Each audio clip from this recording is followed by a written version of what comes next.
about a little meeting with Blizzard. Let's talk about that a little bit. Let's come and have a little sit down. Let's do that. Let's have a little sit down. So, let's sit here. Let's have a nice little story time. Oh, guys, you look like you're having fun. Can you please stop? All right, it's ridiculous what you guys are doing right now. It's embarrassing, actually. It's crazy. Yeah, stop it, right? This is an MMO. Go and grind something, for fuck's sake. You're making me crazy. Don't burn yourself in a fire. All right, so Blizzard reached out to us because mainly because they didn't think we had any interest in the alpha at all. Not surprising. Not surprising. I didn't try and get in, as everybody knows. I didn't make any stink about it. I simply responded when people asked me if we'd had it. And they asked, and basically it's like, what are we doing? What's the situation? Because what they've done is they've replaced a lot of the... Oh, this is kind of sad. Sorry, because I know some members of the stream actually used to work in this department. The EU team. So my relationship with Blizzard EU was tremendous. Absolutely fantastic. Especially Ashley. I'll give shout-outs to Ashley and Marie. I will give shout-outs to Marie and other members who will remain nameless of the Blizzard EU team. I didn't have much, if any, communication with Blizzard NA outside of Josh Devilaw, Mr. Law, who was awesome with me.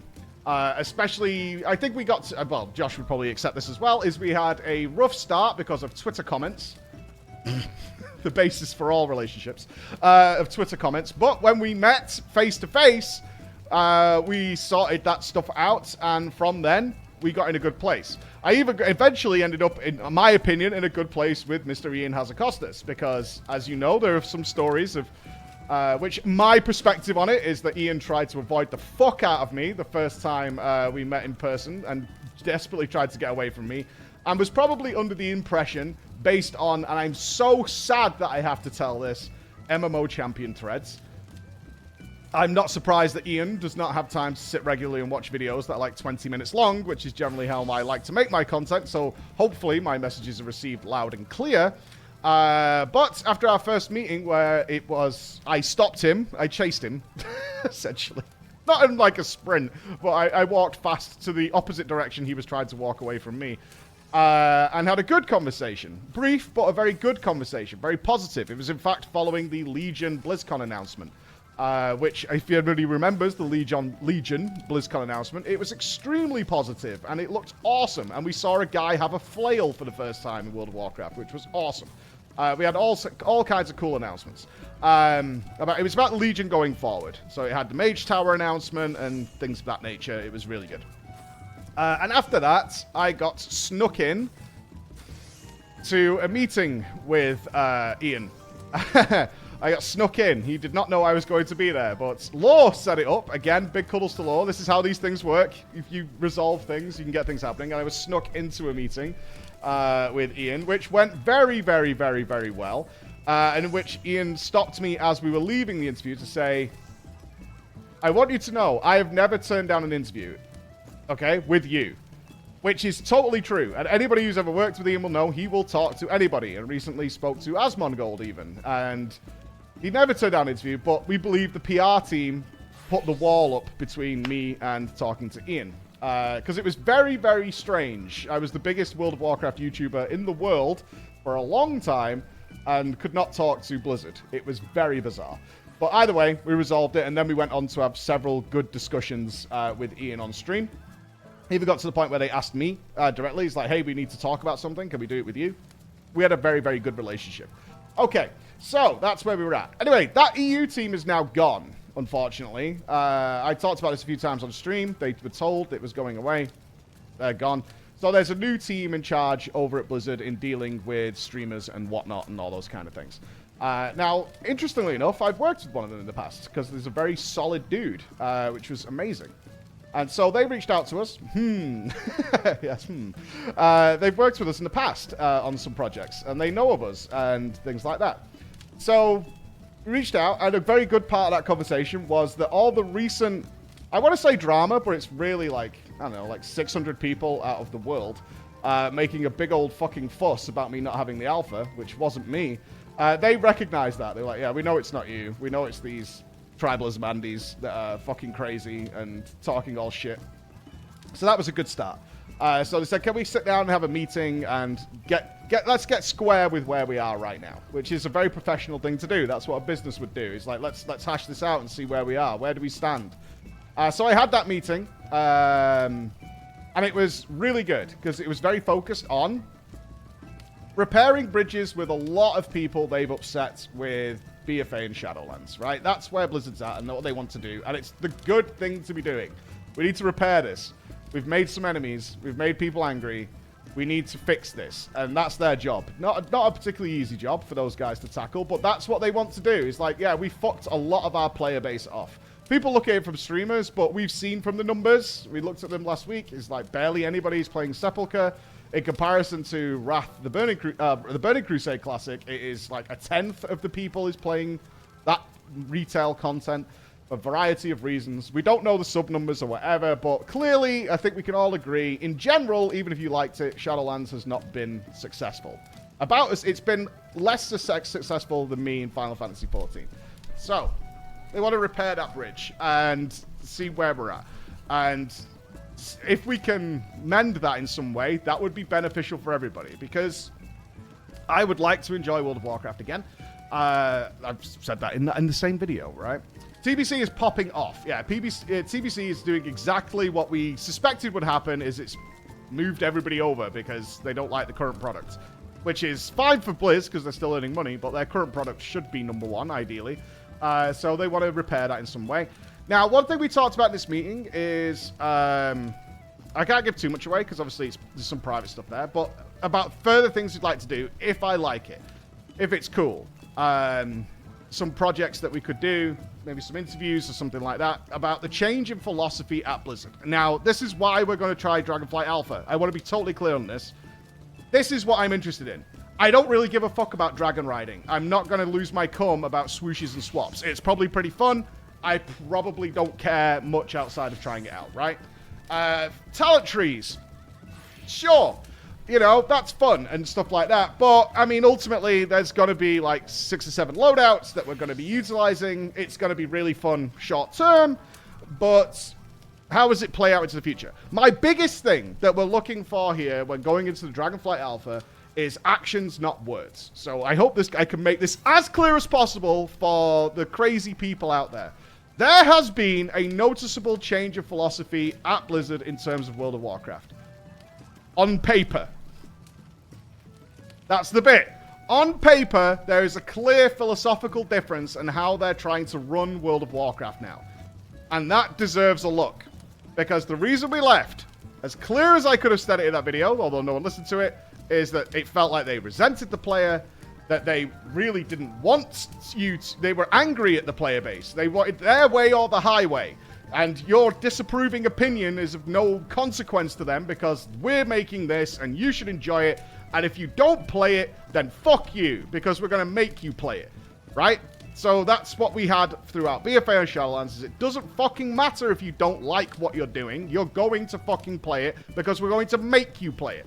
And that's it. If you don't like Torghast, fuck you. You're going to be doing Torghast. If you don't like Island Expeditions, fuck you. You're going to be doing Island Expeditions. If you don't like Warfronts, fuck you. You're going to be doing Warfronts.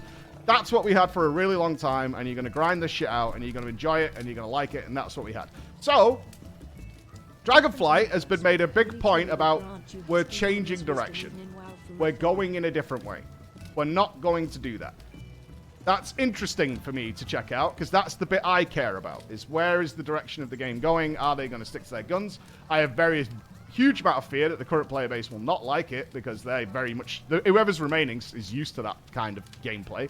Are they going to do something about, I want to look at the economy, because we know, and in fact Chris is guilty of this, that legendaries in Shadowlands were so prohibitively expensive for a lot of people that they ended up buying WoW tokens to buy them.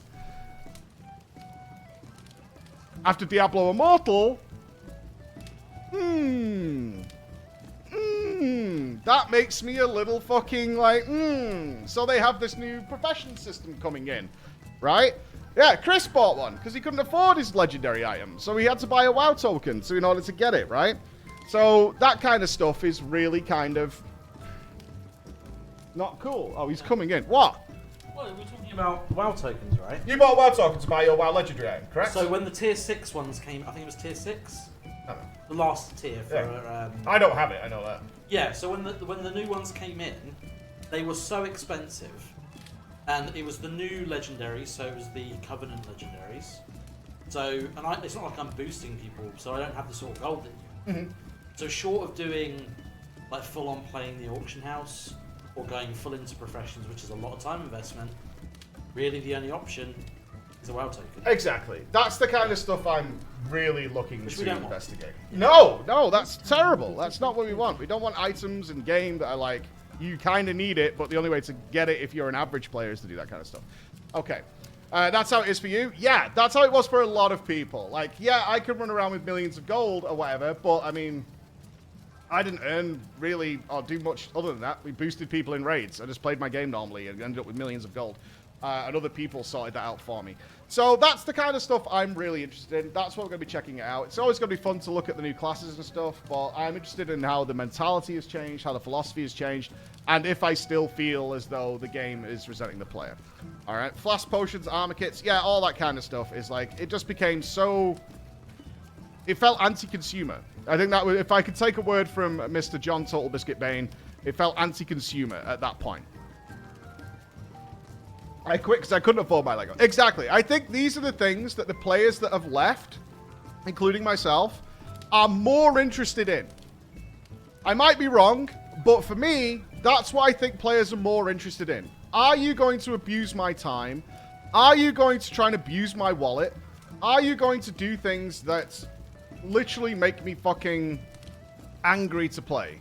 Like, frustrate me and piss me off. Like, I can't play with my Covenant spells effectively. All that kind of stuff. That's what I think about. So that's what we're going to have a look at. Yeah, I mean, instead of the... I mean, we could break this down into something simple of WoW bad, FF good, but that's baby talk. What we're looking at is, yeah, FF does a lot of things right for the casual player base. A huge amount. Like, overwhelmingly positive for the casual player base. Everything they have is fun, and if you don't like it, you don't need to do it. They make a lot of things very, very accessible for you. Gear is not the way to go. It's a very different game, but in terms of the casual player experience, it's hard to get better than Final Fantasy XIV. It is the gold standard right now. I can tell you that my team, so this would be Bex primarily, is currently going through lots of other MMOs to check out their casual situation. So big shout outs to Bex for doing that. We have had another huge MMO in the market reach out to us recently to check out their game and give feedback, because you know in the background of what I do, we're giving feedback to game devs and things like that, because a lot of people agree with what we talk about. So, that's what we're going to be looking at. Good. Yeah? Eureka bad. Got it noted. Exactly! Like, I know people think I praise everything in FF14. I don't. But, you know, you can believe whatever you want. So, Bex did hard work. Yes, exactly. So, is that all clear? Is everybody understood? Because we're not going anywhere near away from Final Fantasy XIV. We're going to take a look at Dragonflight. We're going to see what's changed with the philosophies. That's what I'm more focused on, is what direction it's taking. How are they treating the player base? All that kind of stuff. That's what we're going to be looking at. In terms of my meeting with Blizzard, it was very friendly.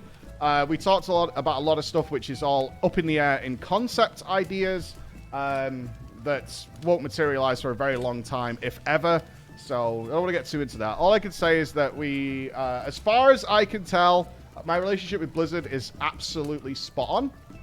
They understand where we came from. Anybody who thinks Blizzard resents me or hates me, at least from what I'm being told, that is not true.